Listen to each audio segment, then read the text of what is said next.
Magandang umaga sa lahat. Ngayong umaga, babasahin po natin ang ika-31 kabanata ng Exodo at ang magbabahagi ng salita ay si Pastor Joshua.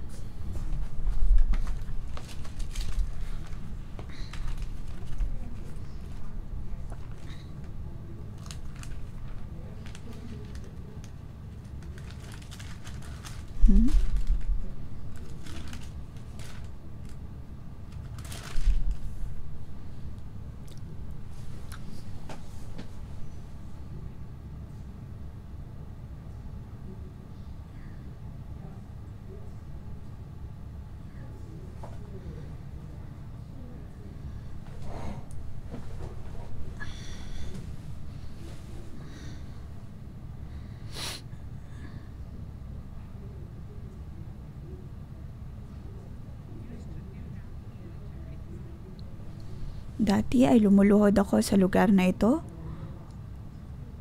Ay dumadating sa lugar na ito upang basahin ang salita ng Diyos. At madalas tuwing upang umagang debosyon ay ginagamit ko ang aking mga mata ng sobra. Ngunit ngayon ay mayroon na po tayong napakaraming ilaw sa lugar na ito.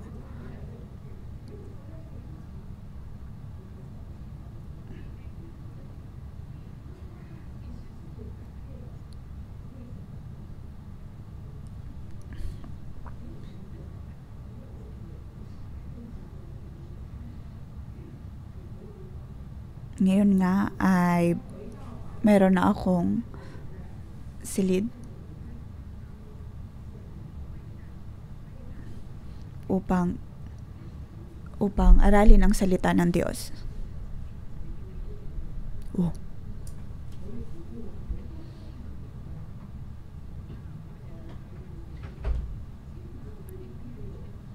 Ngayon ay aking sinasabihan ng lahat, palakasin ang loob ng lahat na dumating sa pang-umagang debosyon sa tamang oras. Ang pang-umagang debosyon ay hindi po tungkol sa kung anong nais kong sabihin, kundi sa kung anong nais sabihin ng Diyos. Sabihin kung ano ang kalooban ng Diyos. Marapat lamang na dapat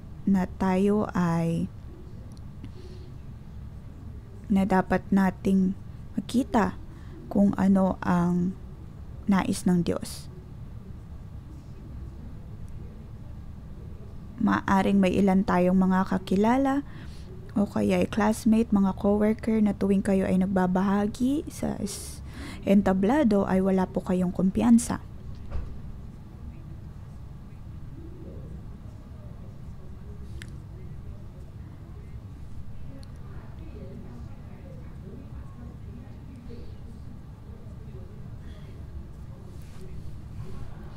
May mga taong takot magbahagi tuwing pang-umagang debosyon kaya hindi na nakakatulog.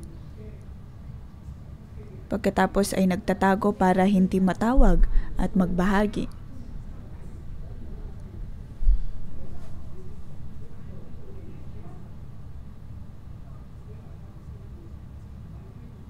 Amin lamang pong tatawagin ang mga taong handa na magbahagi ng kanilang mga natanggap mula sa pang-umagang debosyon.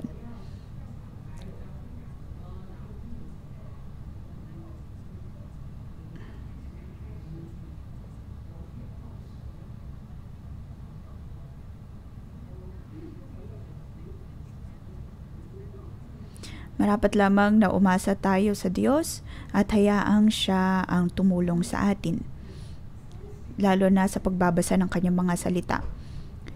Ang chapter 31 ay mayroon pong ugnayan syempre sa chapter 30.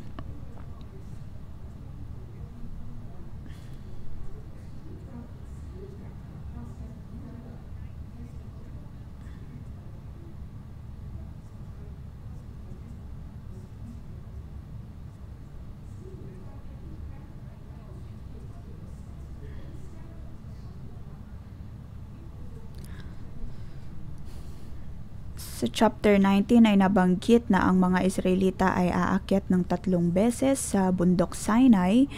20 ay tungkol sa mga kautusan ng Diyos. 24 verse 11. ay, chapter 19 hanggang 24.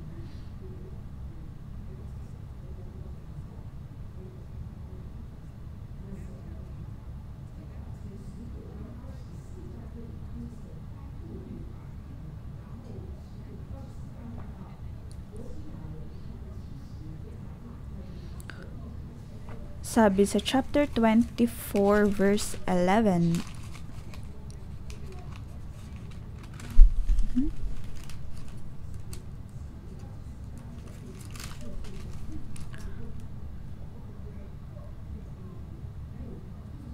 walang masamang nangyari kina Moses, Aaron, Nadab, Abihu at 70 pinuno ng Israel kahit nakita nila ang Diyos at sila'y kumain doon at uminom. Para saan ang tipan ng Diyos, ang pagiging hinirang na pari, banal na bayan, at bilang kabahagi ng kaharian ng Diyos, ang pinakaimportante sa lahat dito ay ang mga kautusan at salita ng Diyos. Ang mga salita ng Diyos o ang mga batas ng Diyos ay hindi para pigilan po tayo o kaya kontrolin tayo. Bagkus ito ang nakakatulong upang ating mapanatili ang presensya ng Diyos.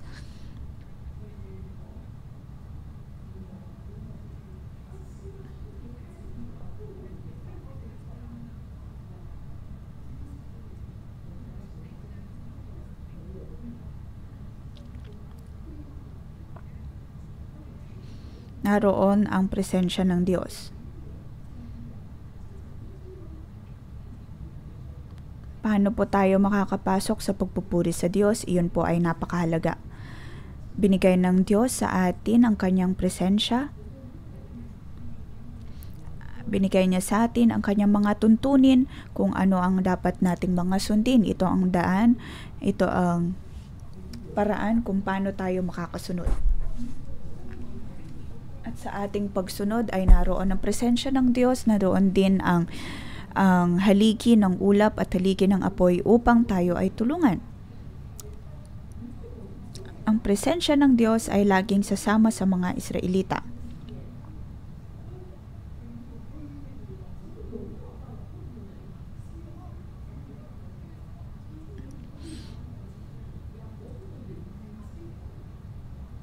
Kailangan nilang isabuhay ang mga salita ng Diyos.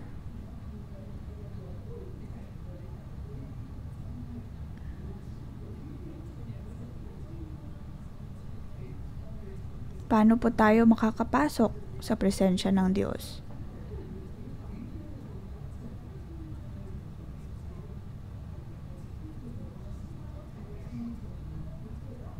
Paano po tayo makakapasok sa tabernakulo ng Diyos? Nabanggit po yun sa chapter 24 kung paano gawin ang tabernakulo ng Diyos. Nabanggit kung ano ang gagawin sa mga kagamitan na naroon.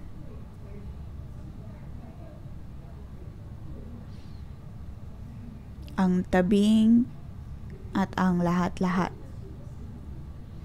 At sinasabihan po tayo ng Diyos na iyon ang paraan kung paano ihanda ang kanyang mga kagamitan.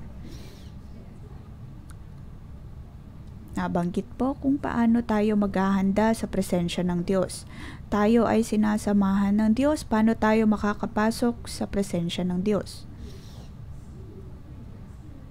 Sa chapter 19, ang mga Israelita ay takot na takot lalo na sa pakikipagtagpo sa Diyos.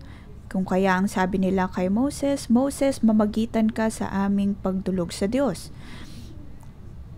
Pagkatapos ay ibinigay ng Diyos ang 10 kautusan at ano ang gagawin ng mga pari.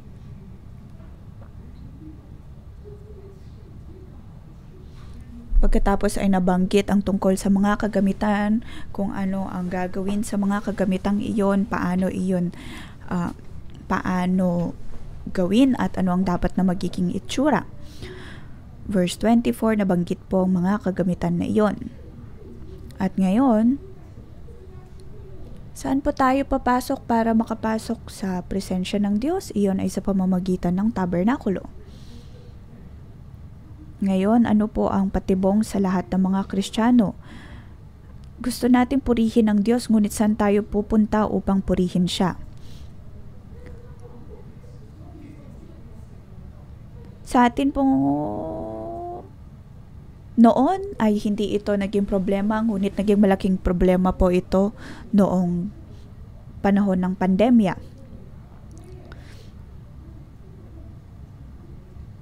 Ngunit ngayon sa pagbabasa ng Lumang Tipan, mas mauunawaan po natin kung bakit mahalaga na pumunta sa tahanan ng Diyos. Maaring iniisip po natin na pwedeng sa bahay-bahay na lang po tayo, manatili doon at ayos lamang yon. Ngunit kung tutuusin, kung tayo ay nasa bahay-bahay lamang natin at nanonood, ay hindi po buo ang ating atensyon. Kung kaya naman ngayong araw, siyasatin natin ang ating mga puso. Ano nga ba ang natanggap natin nang nanatili lamang tayo sa ating mga bahay at nanood ng mga gawain? Itinuturo po ng Diyos, pinapaalala ng Diyos kung saan po ba dapat tayo, lalo na tuwing mga gawain. Dapat lamang ba tayo nakasalalay sa ating mga cellphone habang nasa ating mga bahay? Ngunit ano ang sinasabi ng katotohanan ng Diyos?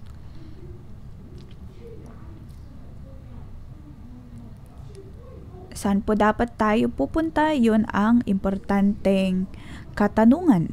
Hindi lamang po dapat tayo nagsisimba online.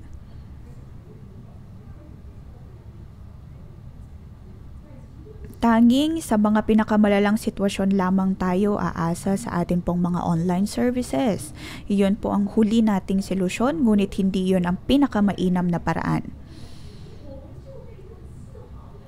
Ngunit madalas ay umaasa na lamang po tayo sa second best na ito at nagiging adiksyon. Pagkatapos ay nasasanay dito.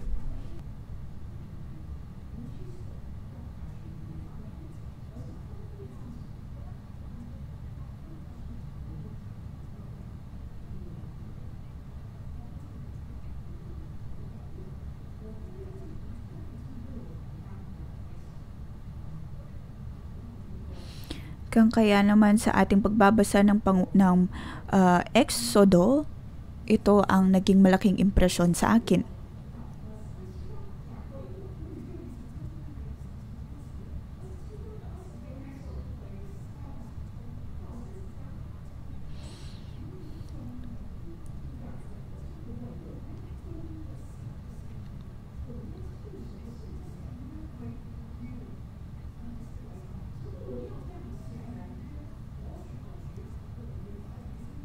Ang kadalakilaan ng Diyos ay nakita sa bundok Sinai, ang haligi ang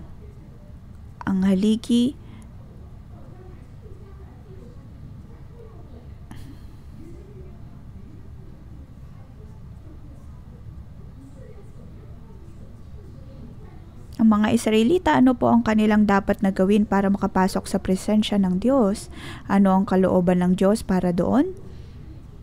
Kung matatandaan po natin, ay nakita ni Moses ang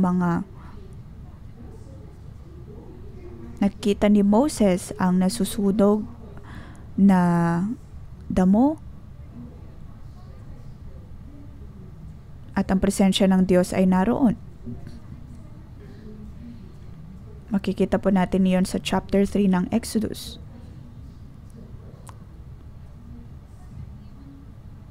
Makikita po natin iyon sa buong Biblia. Ibig sabihin, nais ng Diyos na manatili sa ating kalagitnaan.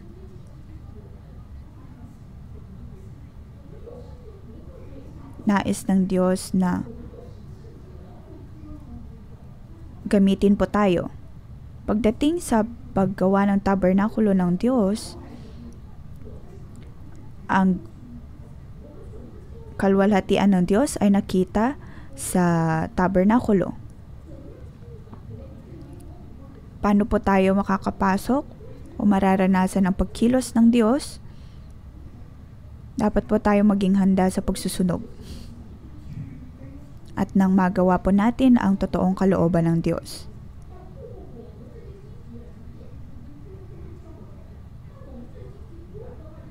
Ang ang kalooban ng Diyos ay mapapangyari sa pamamagitan natin. Kung tutuusin ang mga tinik sa bush o sa damo ay dapat na maging balakid. Ngunit paano po tayo gagamitin ng Diyos? Iyon ay dahil sa kanyang banal na espiritu at tulong. Sa chapter 30, nabanggit ang tungkol sa pagpasok sa tabernakulo. Una ay pagkakaroon ng altar at ng insenso. Mula verse 1 hanggang 10, tungkol po iyon sa paggawa ng altar at ng insenso para doon. Pagkatapos nabanggit din ang tansong paghugasan at ang langis na gagamiting pangpahid.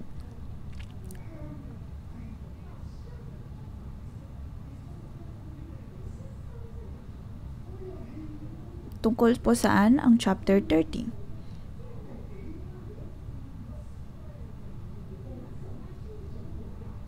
Paano po tayo makakapasok sa kadakilaan ng Diyos? Sa pamamagitan ng insenso.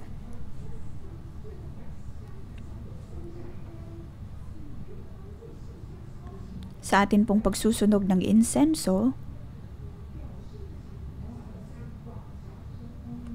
ang samyo nito, ang samyo na magmumula sa altar na ito ay aakyat at makikipag-ugnayan sa kalwalhatian ng Diyos.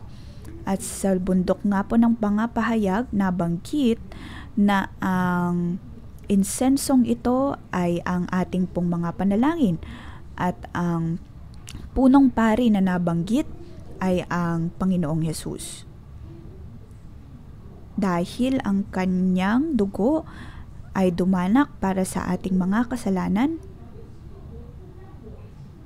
at iyon ay para makipag-ugnayan sa tayo sa Diyos. Ang banal na espiritu ang siyang tumutulong sa atin upang ating maranasan ang kabutihan ng Diyos.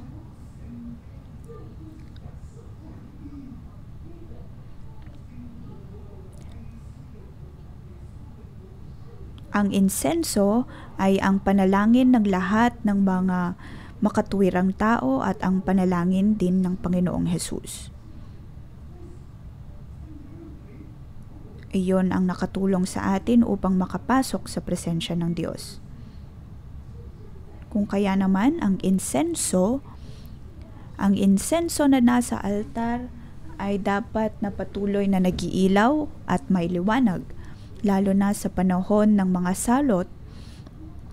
Sa tuwing ang insenso o ang samyo mula sa mga insensong ito ay makakarating sa trono ng langit, naroon din ang kanyang presensya. Napakahalaga ang altar at ang insenso.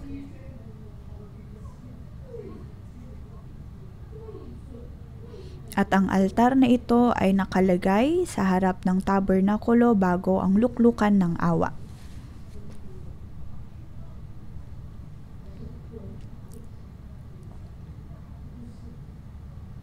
Sinisimbolo po nito ang atin pong panalangin, lalo na sa pagdulog sa Diyos. Ito ay bahagi ng habag at biyaya ng Diyos. Kung kaya sa chapter 30, nabigyang diin po ang tungkol sa altar at insenso.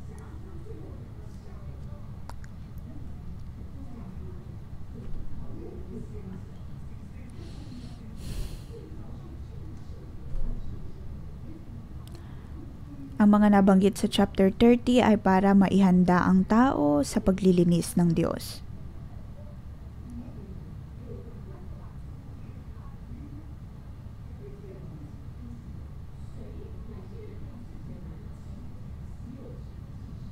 Sino ang maaaring makagamit ng lugar na iyon? Tanging ang mga pari lamang.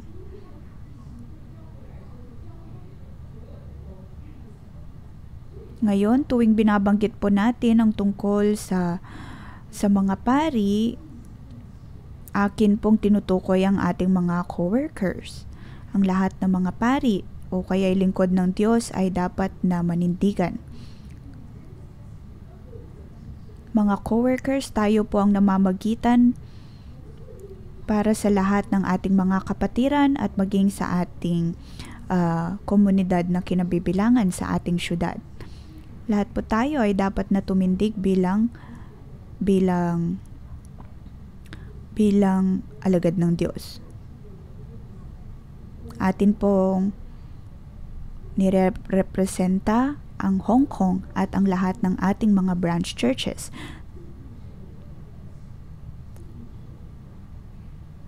Dapat po tayong maghanda sa presensya ng Diyos. Dapat po tayong maging mas malapit sa Kanya. Tayo po ang representasyon ng Diyos. Ito ang impresyon na ibinigay sa akin ng Diyos sa aking pagbabasa ng Exodo.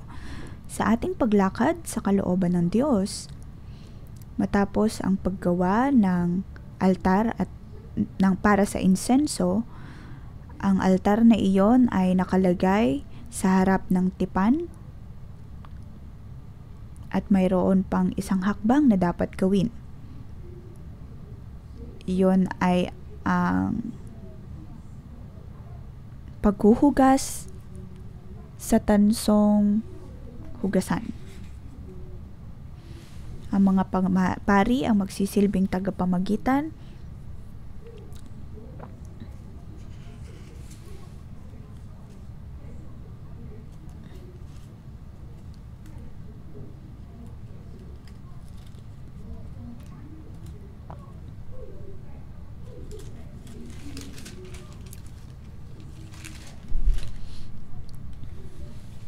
ang hinirang na pari ay dapat na humarap sa palangganang hugasan.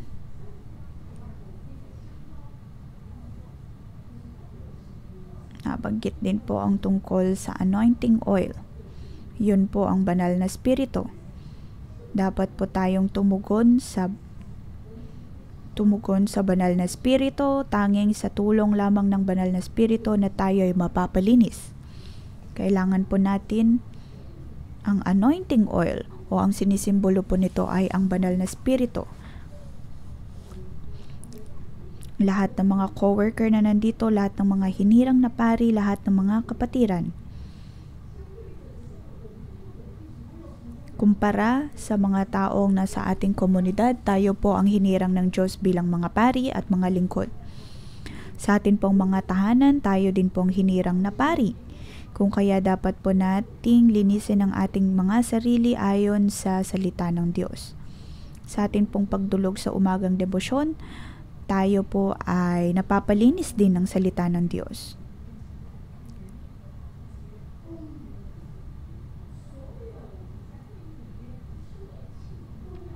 Ang lahat ng mga kagamitan na magmumula sa Diyos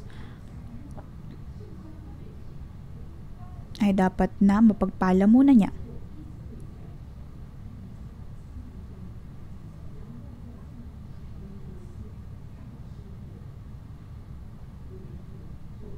Pagkatapos ay nabanggit ang tungkol sa pagpunta sa kluklukan ng awa. Kung kaya naman po ang ating mga gawain ay nasa mercy seat o luklukan ng awa,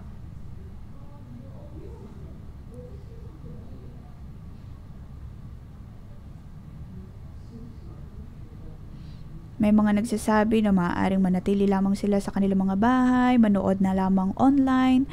Ngunit sinasabi ng Diyos ang tungkol sa pagsunod.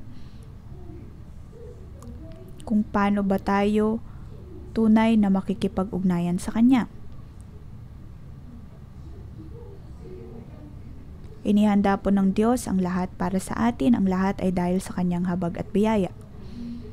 Ang chapter 30 ay tungkol po sa kabutihan ng Diyos, kung paano ihanda ang lugar, ang mga tao na dapat gawin ng mga pari. Ngayon ay nasa chapter 31 po tayo. Mga tao ay dapat na ihanda ang kanilang mga sarili. Ihanda ang kanilang mga sarili ayon sa kalooban ng Diyos. At dapat silang sumunod sa kalooban niya. Wala pong ni isa ang hindi dapat sumunod. 31 ay tungkol sa pagsunod.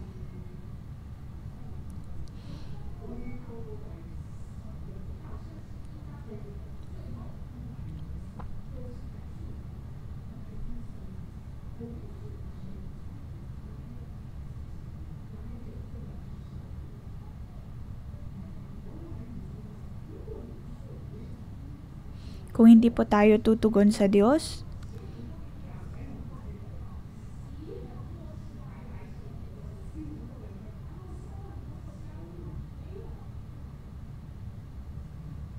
walang saysay ang ating paghahandog kung hindi po natin sinusunod ng buong puso ang salita ng Diyos.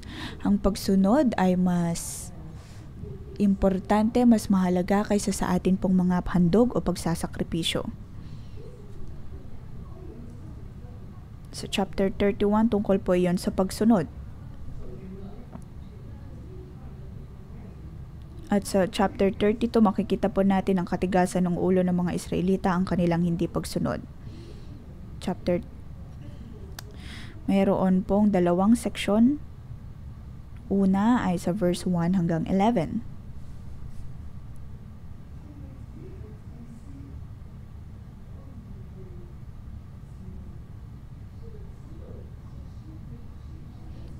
Sinasabi po ba nito na tanging mga pari lamang ang makapaglilingkod sa Diyos?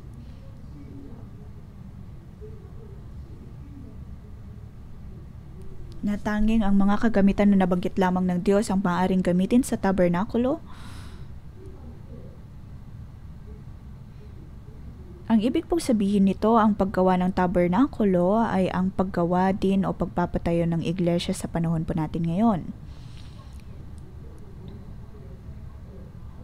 Nabanggit po dito ang mga disenyo, mga kagamitan na gagamitin sa paggawa ng tabernakulo. Kung tutuusin, ito po ay representasyon ng iglesia, kung saan sa loob ng tahanan ng Diyos ay naroon din dapat ang presensya ng Diyos.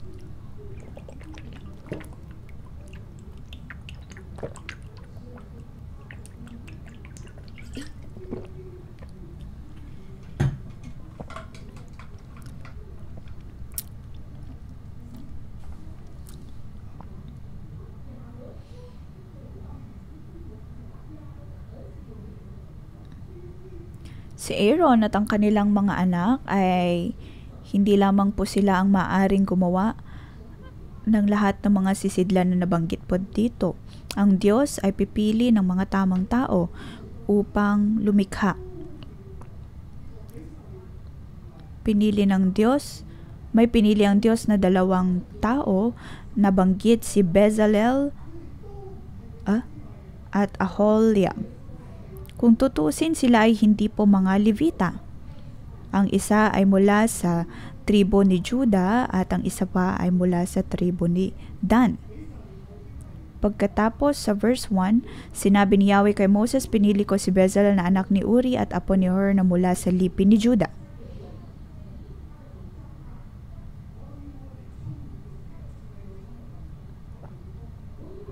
Pinuspos ko siya ng aking espiritu at binigyan ng kakayahan, kausayan at katalinuhan sa lahat ng gawaing pansining.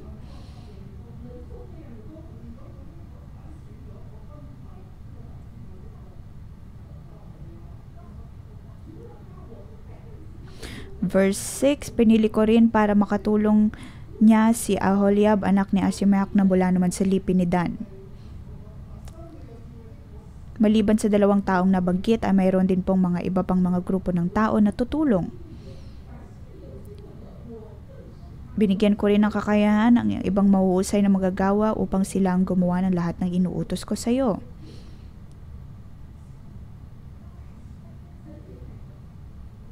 Sila ang gagawa ng toldang tipanan, ng kaba ng tipan, ng luklukan ng awat, lahat ng kasangkapan sa tabernakulo. Hindi lamang pinili ng Diyos ang mga pari.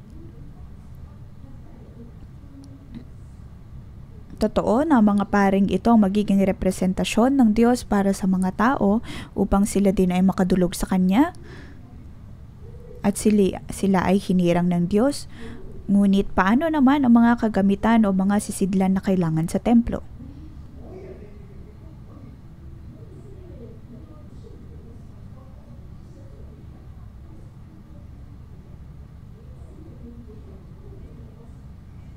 Maaari pong gamitin ng Diyos ang kahit na sino.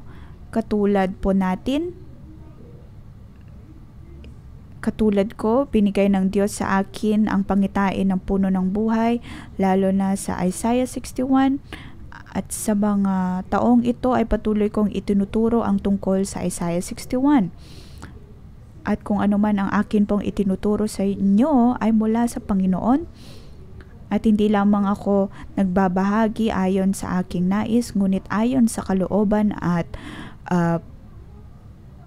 tulong ng Diyos. Diyan si Pastor Josh, si Pastor Deborah, Pastor Anna, Pastor Jason.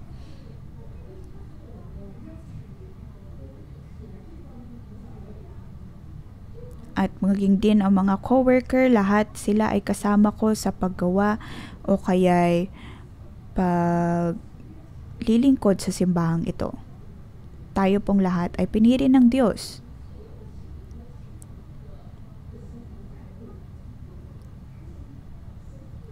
Itinuturo ng Diyos kung anong dapat natin gawin.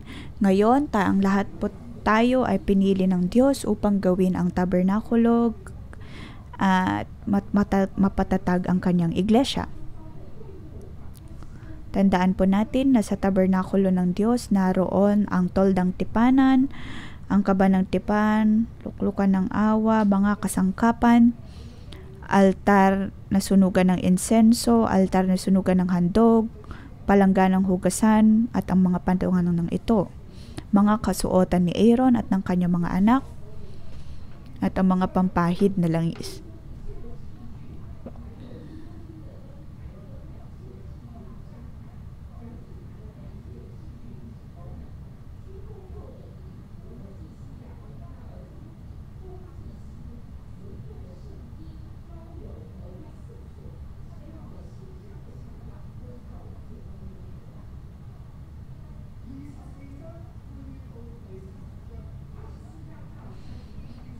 Mula chapter 34 hanggang chapter 30, ang lahat po ng kagamitan ay nabanggit po doon.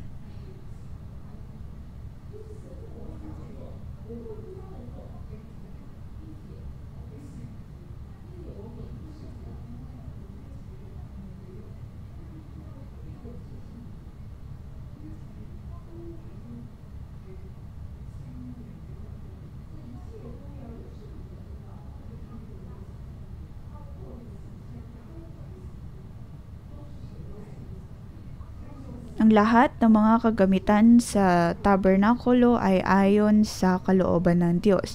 Ibig sabihin, maging sa paghahanda ng mga bagay-bagay, dapat po naroon ang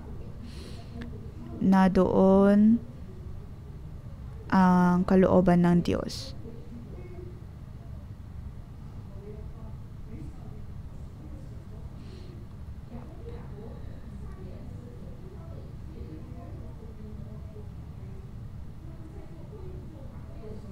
Si Bezalel at Oholiel ay pinili ng Diyos.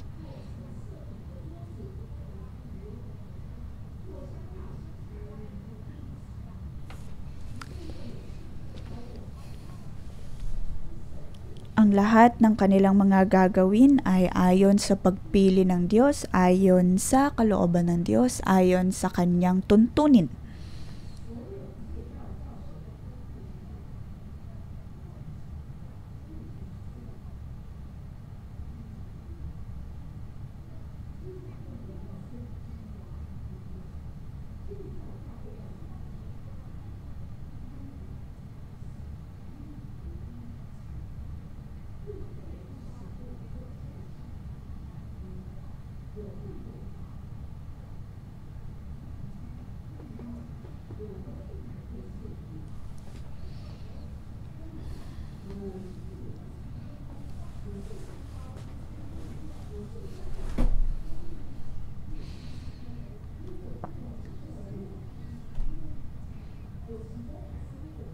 Ang lahat ng mga kagamitan na nasa tabernakulo ay para ihanda ang tao sa pagtulog sa Diyos.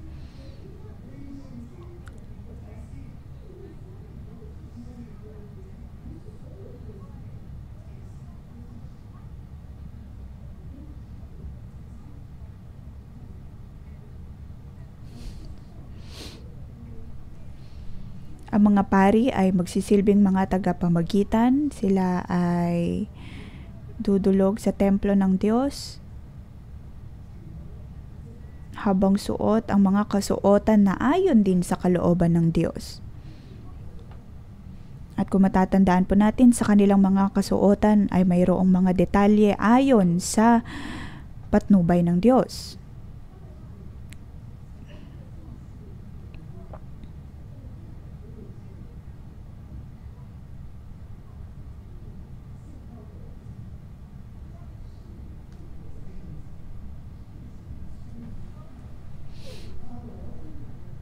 Ang bawat detalye ng kanilang kasuotan ay mayroong ibig sabihin, tulad ng kung paanong ang mga bato sa kanilang mga damit ay ang representasyon ng mga tribo sa Israel. Sa panahon po natin ngayon, tayo ay pumupunta sa ating mga gawain sa mga pang-umagang debosyon bilang tayo din ang tagapamagitan at representasyon ng ating mga pamilya, ng ating bayan. Kung kaya naman mahalaga na talagang tumulog tayo sa tahanan ng Diyos, sa tabernakulo ng Diyos. At ihanda din ang ating mga sarili, linisan ang ating mga sarili sa ating pagdulog sa kanyang templo. Sa tulong ng banal na spirito, tayo po ay napapalinis at napapabanal. Pagkatapos ay nabibigyan ng pagkakataon na sunugin ang mga insenso o kaya ay idulog ang ating panalangin sa Kanya.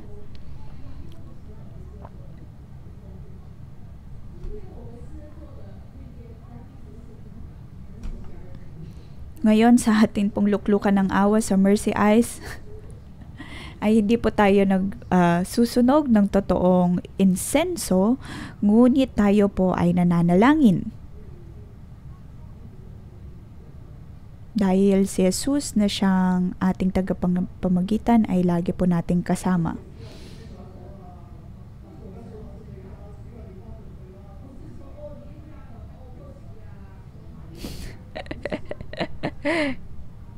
Hindi lamang po natin sasabihin na, Panginoon, naway bigyan mo ng asawa si Catherine, si Soha. Ngunit dapat po tayong patuloy na manalangin. Patuloy po tayong manalangin sa Diyos para sa atin pong iglesia, para po sa bawat isa, para po sa ating lahat. Lahat po tayo ay makakatulog sa presensya ng Diyos.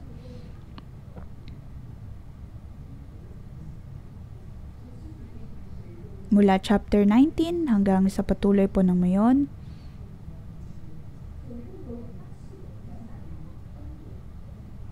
iyon po ay tungkol sa pag-akyat sa bundok Sinai ng 5 beses.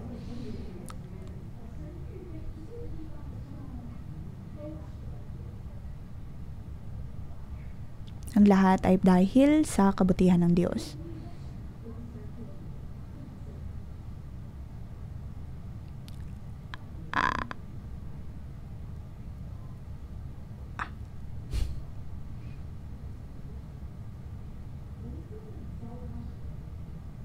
May mga pagkakataon na para bang nasisira natin ang tunay na kadakilaan ng Diyos.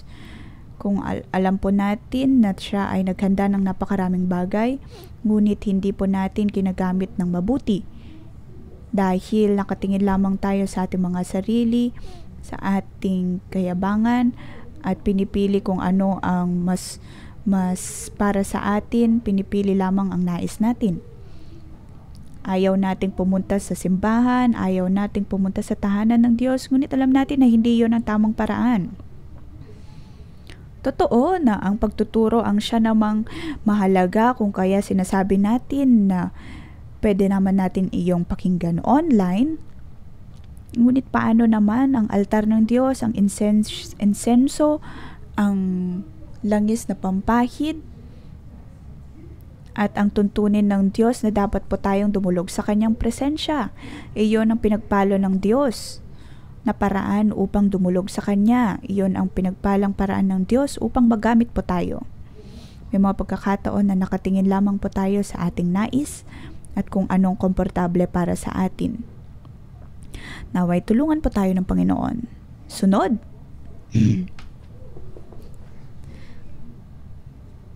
Iyon po ay tungkol sa Sabbath. Ano pong ibig sabihin nun? Tignan po natin ang nasa salita ng Diyos.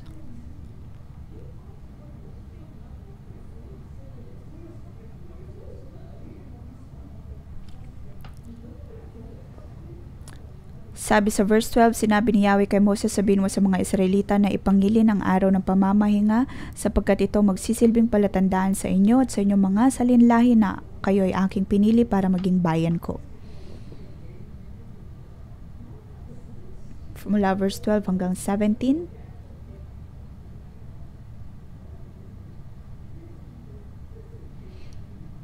Nabanggit po ang tuntunin ng Diyos pagdating sa pagngilin ng araw ng pamamahinga. Iyon po ang hudyat ng tunay na pagsunod.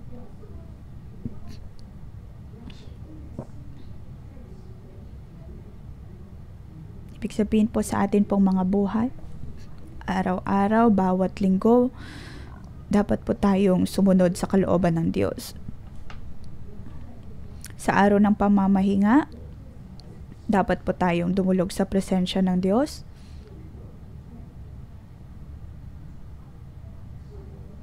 At pumasok sa presensya ng Diyos. Huwag po nating sabihin na, oo, nasa aking buhay ang Panginoon. Hindi na natin kailangan pumunta sa iglesia, ngunit hindi. Ang sinasabi po dito, ang atin pong pagngilin ng araw ng pamamahinga ang siyang hudyat ng ating tunay na pagsunod sa Diyos.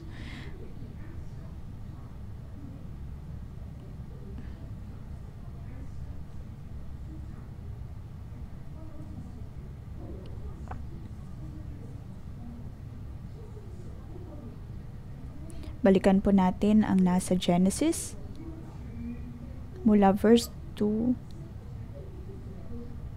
Nabanggit po ang planong pagliligtas ng Diyos. Nais niya na iligtas ang bawat isa at nais niya na ang lahat ay manumbalik sa Kanya.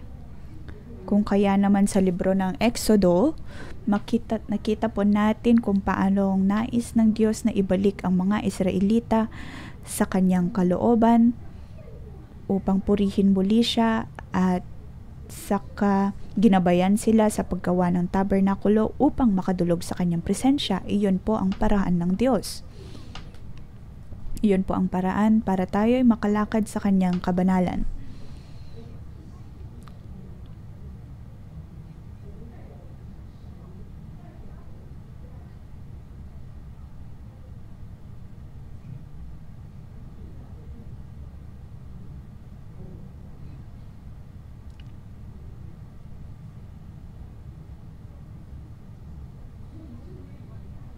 Kung kaya naman,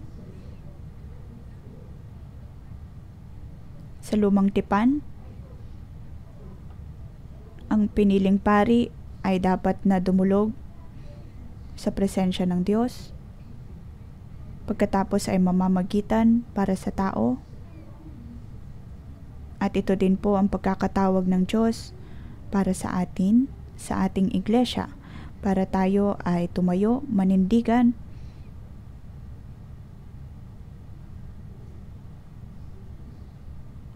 ngunit sa atin pong pagpupuri, ano po ang nating iniisip, ano ang ating prinsipyo. Kung kaya naman dapat po tayong humingi ng tawad pagdating sa ating pang-umagang debosyon. Dapat po tayong kumilos ayon sa kalooban ng Diyos. Ganun din po sa ating pong mga gawain tuwing linggo.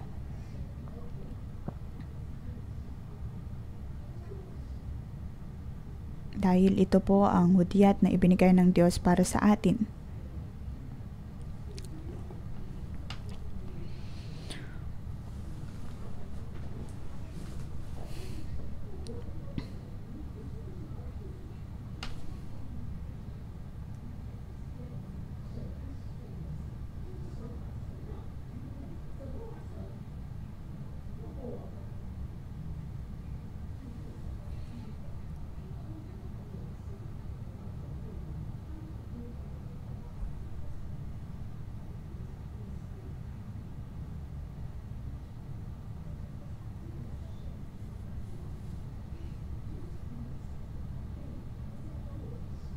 Tayo po ay tinawag ng Diyos upang kanyang mga pari at bilang mga puno ng buhay. At kalooban ng Diyos na atin pong pangilin ang araw ng pamamahinga. Tayo pong lahat ay tumayo para purihin ng Diyos. Patuloy po na tayong lumakad sa kalooban niya.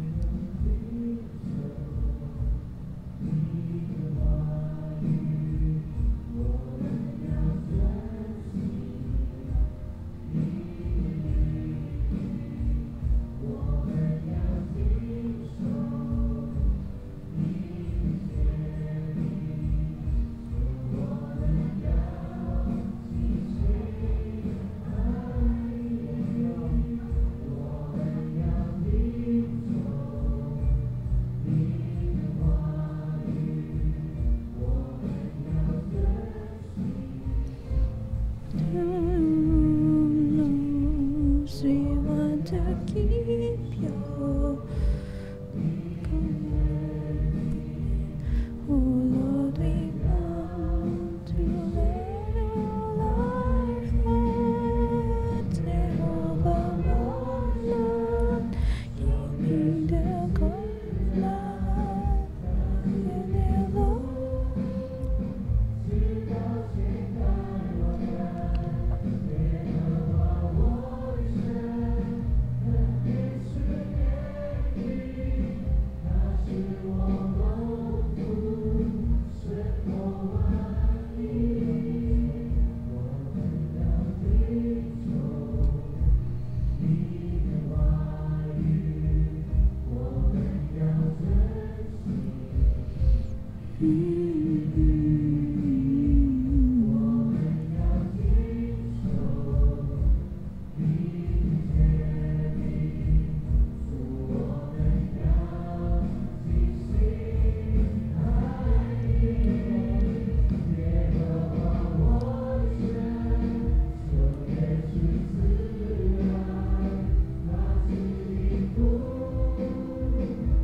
magbabasbas sa ngalan, purihin po natin ang Diyos dahil ang atin pong pagtugon ngayon ay ayon sa tulong ng banal na Espiritu.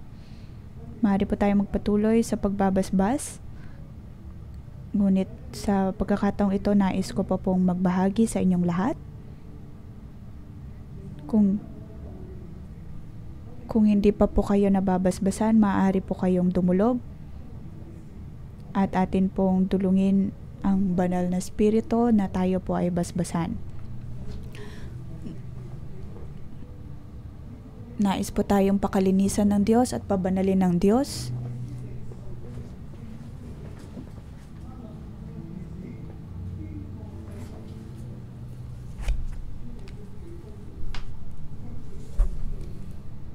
Kung matatandaan po natin, si Aaron ay tinawag ng Diyos habang suot ang mga kasuotan na ibinibigay ng Diyos.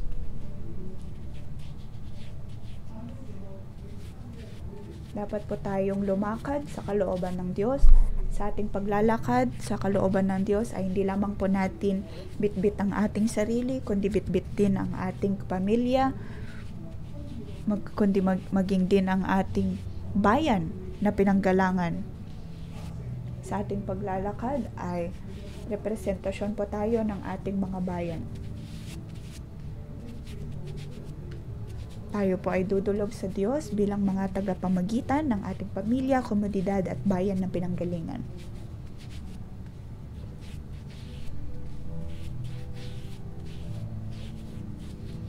Maaari po kayo manumbalik ngayon sa inyong mga upuan at maya-maya ay dudulog po tayo sa paglalakad ayon sa kalooban ng Diyos. Maaari po ninyong bitbitin ang inyong mga Biblia.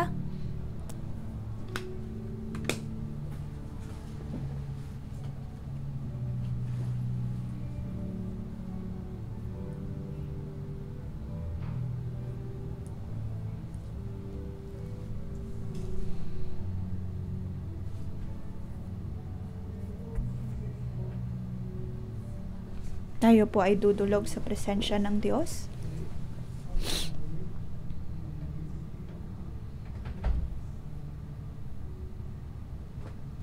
Mga kapatid,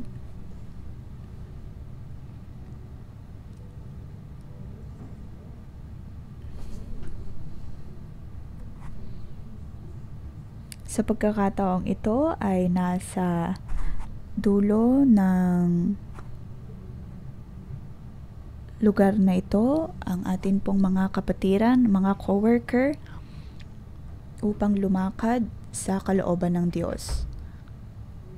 Lahat ng mga kapatid natin na nakikinig maging online sa espiritu ay atin pong ialay ang ating mga sarili, ang atin pong mga buhay sa Diyos. Habang bitbit ang inyong mga kaloob, ang inyong mga sakripisyo,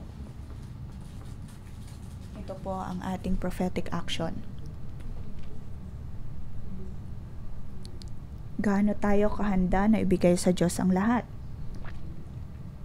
Halimbawa, para sa mga Israelita, nais nilang magpuri sa Diyos, kung kaya naman sila ay nagbibigay ng mga handog. At tayo ngayon, ano po ang nais nating ibigay sa Diyos? Maaring ang ating oras, ang ating panahon, o kaya yung mga aspeto ng ating buhay, maaari ding sa pinansyal, pera.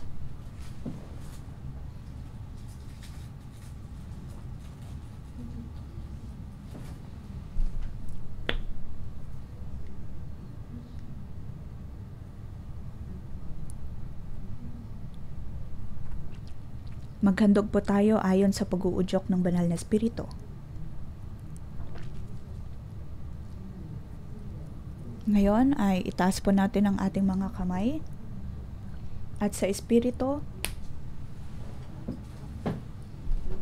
ay bibigay po natin ang mga sakripisyong ito, ang mga handog na ito sa Diyos. Pagkatapos tayo ay lalakad tungo sa presensya ng Diyos. Sa lugar po na ito, si Pastor Jason ang siya pong nangunguna sa bawat isa. Bitbit niya po ang kanyang mga kamay, tinataas ang kanyang mga kamay na naroon ang kanyang handog para sa Diyos.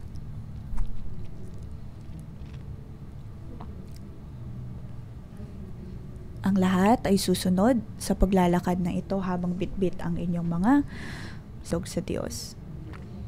Ihahandog po natin ito sa tansong altar.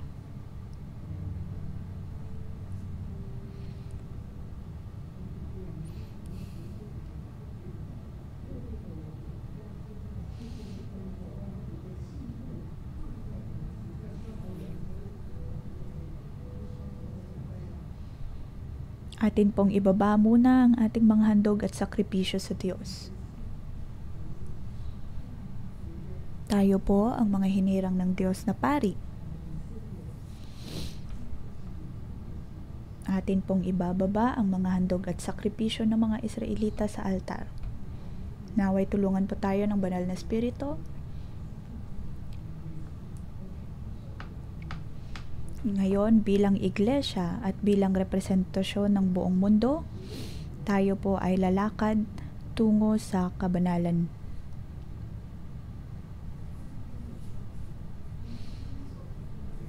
Dahil sa salita po ng Diyos ngayong umaga, tayo po ay napalinis.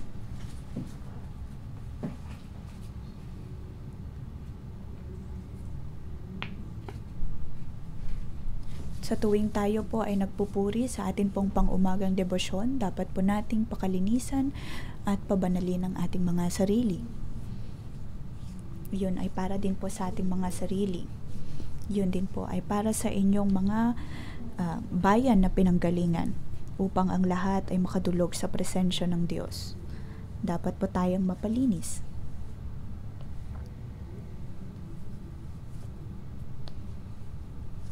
Ngayon, lagay po natin ang ating mga kamay sa ating mga katawan. Ito po ay sumisimbolo ng ating paglinis sa ating mga sarili, sa ating mga katawan, paglinis ng pari sa atin. Ngayon, ay ilagay po natin ang kasuotan ng pari. Suot din ang ephod. Ang turban sa ating ulunan.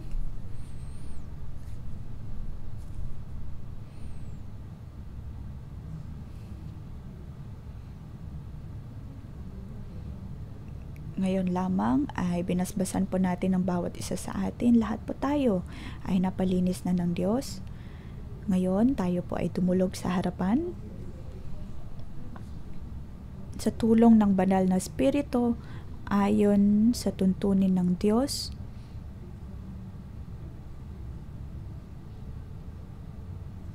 tayo po ay makakapasok sa dakong banal.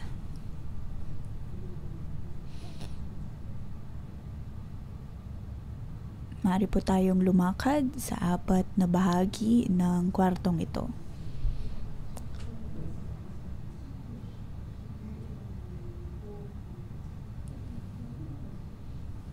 Ngayon tayo po ay dudulog sa tabernakulo ng Diyos.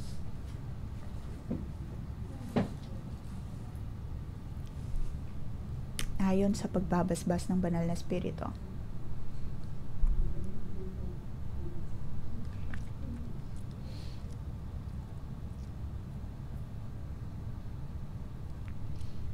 Maaari po nating ipagpalagay sa Espiritu na tayo na ay nasa tabernakulo ng Diyos.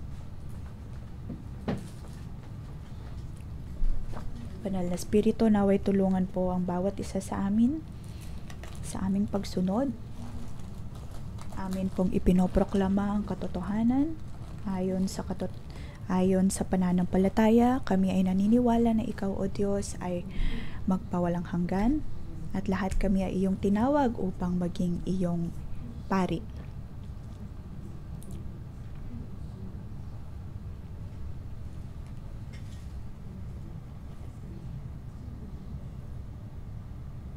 Kami ngayon ay narito, O Diyos, sa iyong dakong banal.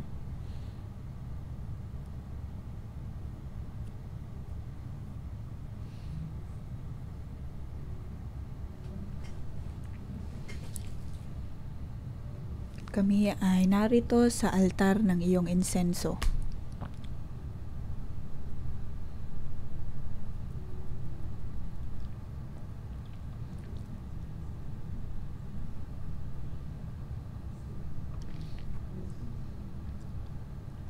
Sa atin pong pagdulog sa altar ng insenso, naroon din po ang langis na pampahid.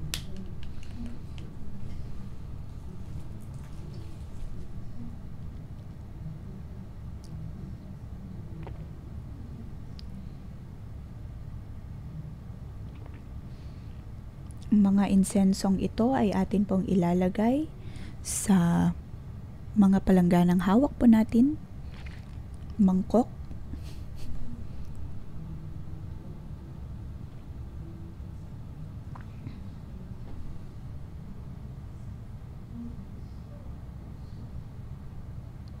naway patuloy na magliwanag ang mga insensong ito.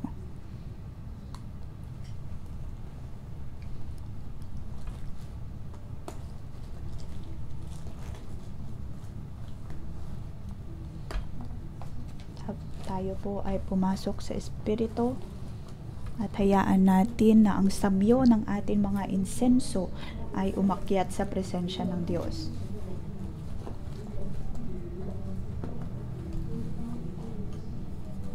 Maaari po tayong manalangin in tongues o kaya sa mga salita po natin.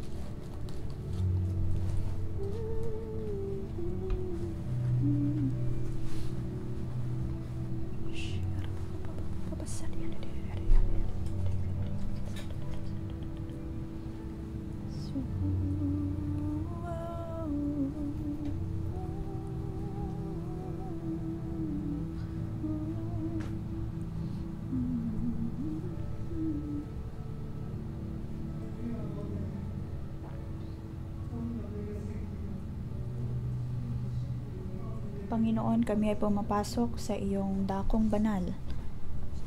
Ang lahat ng ito ay dahil sa iyong habag at biyaya. Aking mga anak, ngayon nais ko kayong imbitahan sa insensong ito Tayo po ay pumasok sa dakong banal.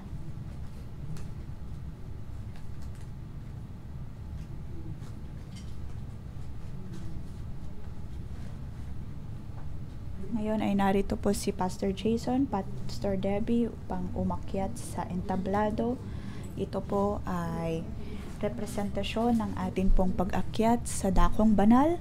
Sa ating pag-akyat ay bitbit po natin ang presensya ng Diyos. Bitbit po natin maging ang ating pamilya, ang ating komunidad, ang ating mga bayan na pinanggagalingan.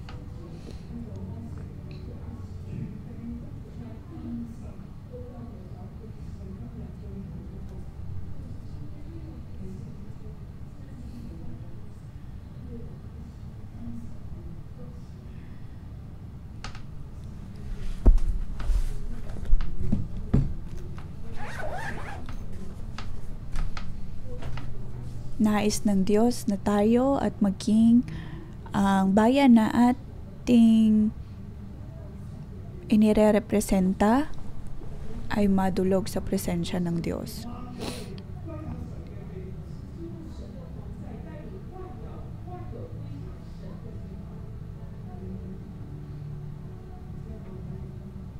Ito po ang ating pagkakatawag, ang dalhin ang lahat ng likha ng Diyos sa kanyang presensya.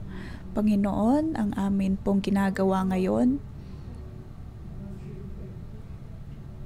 bilang representasyon po ng aming iglesia, ng aming bayan na pinanggalingan. Panginoon, bitbit po namin ang pagkakatawag na ito, kami ay dumudulog sa iyong presensya.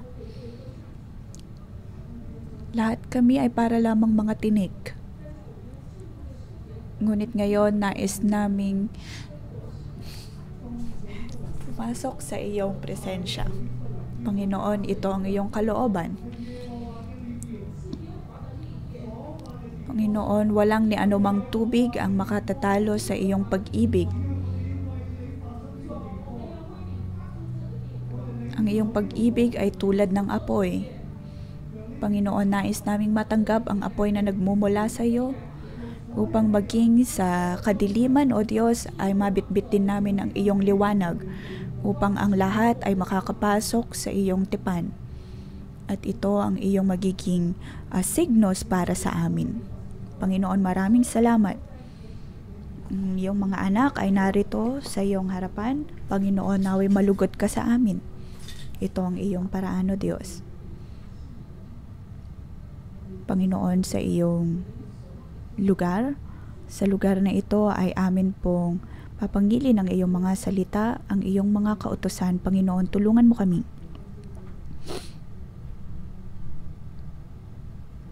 Ngayon, nais po nating imbitahan si Pastor Deborah upang magbigay ng propesiya sa atin.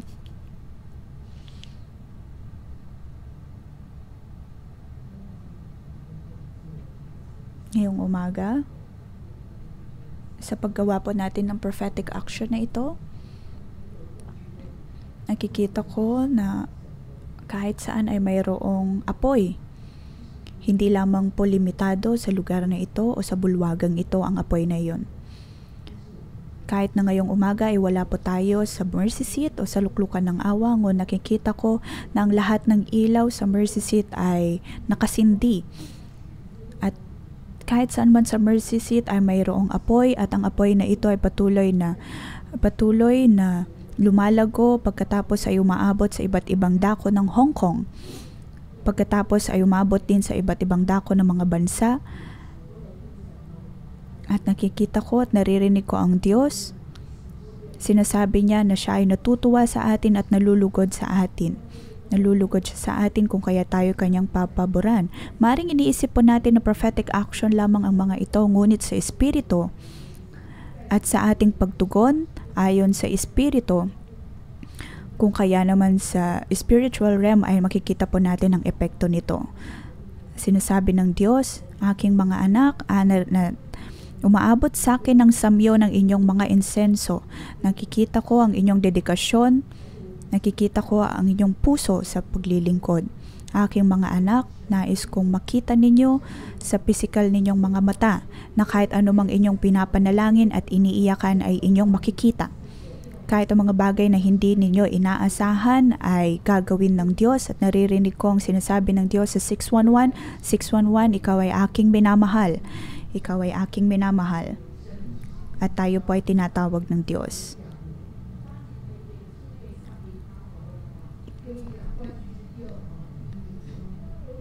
Hindi lamang po tinatawag ng Diyos si Bezalel at si Aholiab, tinawag din po ng Diyos ang 611 at ang pagtawag ng Diyos.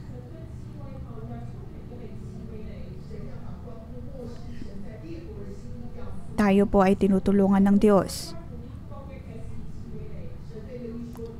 Ibinibigay din ng Diyos ang kanyang mga pahayag sa mga huling araw para sa ating iglesia. 611, maging matapang ka.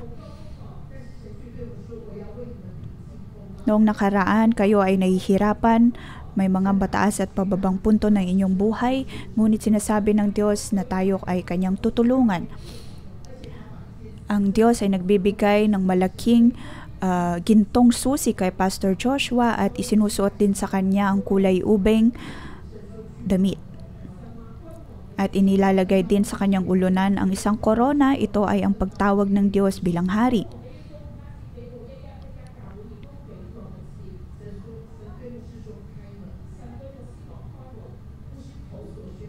Sinasabi ng Diyos, buksan mo ang iyong bulwagan.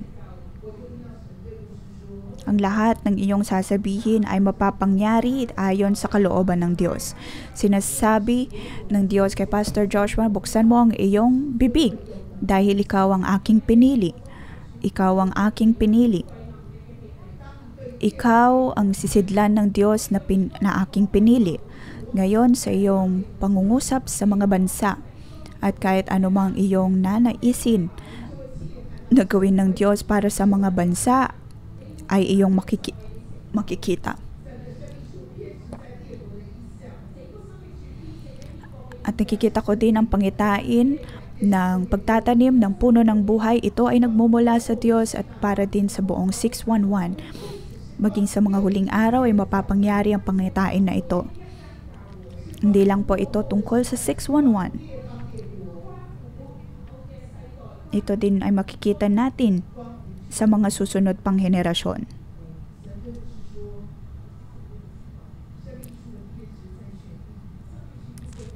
Sinasabi ng Diyos kay Pastor Joshua na ang pagtatanim ng puno ng buhay ay para sa buong mundo. Sa iyong buhay ay makikita mo ang pagtatanim ng puno ng buhay ng ito at sa atin po mga co-workers, mga nasa kongregasyon, kayo din ay magiging kabahagi nito. Inyo ding makikita sa inyong mga mata kung paano mapapangyari ang pangitain na ito. At nakikita ko din si Pastor Joshua na sinasabi sa mga hari.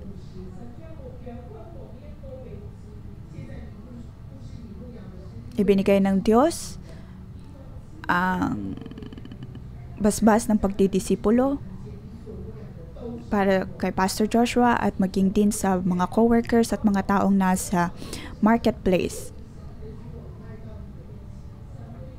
At dadating din sa pagkakataon na magdidisipulo siya ng mga nasa otoridad, mga nasa gobyerno, mga ma-impluwensyang tao. Sinasabi ng Diyos na dadalhin ng Diyos ang lahat ng mga ito sa iglesia at kay Pastor Joshua at ang kadakilaan ng Diyos ay higit pang makikita. Nais mangusap ng Diyos sa lahat ng mga bansa. Nais ko kayong tanggapin lahat ng mga taong magmumula sa iba't ibang mga bansa.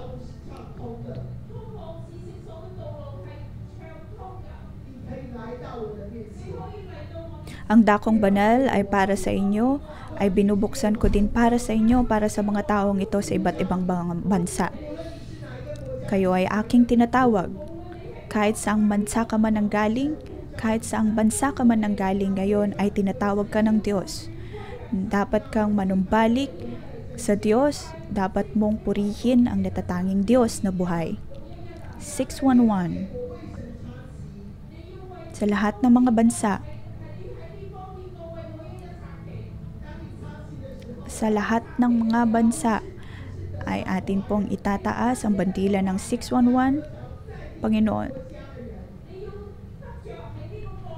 hindi lamang tinatanggap ng Diyos ang mga inchik, kundi maging ang iba't ibang mga tao sa iba't ibang mga bansa, ang iba't ibang lahi. Naririnig ko ang sinasabi ng Diyos para sa bawat isa na tayo ay kanyang tinatawag.